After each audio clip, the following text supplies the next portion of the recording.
Good morning. As this section on suffering comes to a close, let's sort of wrap it up with verse 19. 1 Peter 4:19. Therefore, so in light of what's been said about suffering, let those who suffer according to God's will entrust their souls to a faithful Creator while doing good. So you got to be busy doing something in the midst of suffering. Let me just list out 4 pieces here to a plan for righteousness and suffering that emerge from this verse. First, let those who suffer according to God's will. Well, you want to make sure when you suffer that you are actually in the moral will of God, so the first piece, the first part of a plan for righteousness and suffering is making sure that you have the right reasons for suffering. Goes back with what was said earlier in this text, that you're suffering for the right things, not the wrong things.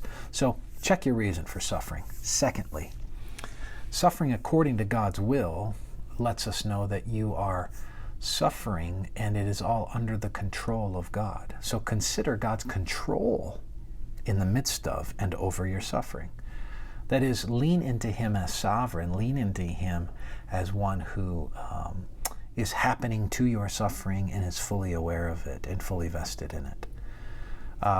Third, commit yourself to God's care. The verse says, therefore let those who suffer according to God's will entrust their souls to a faithful Creator.